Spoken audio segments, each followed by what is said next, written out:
செய்யறதெல்லாம் செஞ்சுட்டு நீங்க நியாயப்படுத்தாதீங்க என்கிட்ட. யாருக்கு சும்மா கத்திக்கிட்டு இருக்க? அம்மா தாங்க நறுக்குன்னு நான் கேள்வி கேட்டுக்கிறேன், நீங்க கம்மனி இருங்க. பாருங்க, ஊர்ல உலகத்துல எல்லாரும் உங்களை பெருமையா பேசணும்னு நினைச்சிட்டு உங்க சுயநலத்துக்காக அளவே இல்லாம குங்குமப்பூவை வாங்கி தின்னு என்னைய இவ்வளவு அழகா பெத்து போட்டுட்டீங்க. இதனால நான் எவ்வளவு அவஸ்தைப்படுவேன் கொஞ்சமாவது நீங்க யோசிச்சு பாத்தீங்களா? நல்ல வேலை நான் மும்பையில இல்ல, இருந்திருந்தா ஐஸ்வர்யா ராய் நிலைமை என்ன ஆகுறது?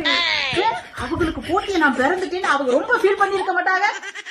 ஆமாமா, நீங்க 1000 சொல்லுங்க, 1000 சொன்னாலும் நீங்க செஞ்சது தப்புதே தப்புதே தப்புதே. என்கிட்ட பேசாதீங்க நீ. ஏங்க நான் சொன்னது சரிதானே? கும்பிட்டு அழகா பெத்து போட்டாங்க, ஏன் அவஸ்தை அவங்களுக்கு எங்க புரிய போகுது? கொஞ்சமாவது ஃப்ரீயா நடக்க முடியுதா நம்மளால? ஐயோ, இந்த பைத்தியத்துக்கிட்ட மாட்டிக்கிட்டு நான் படுற பாடு இருக்கே அம்மா. ஐயோ, இந்த பைத்தியத்துக்கிட்ட மாட்டிக்கிட்டு நான் படுற பாடு இருக்கே அம்மா.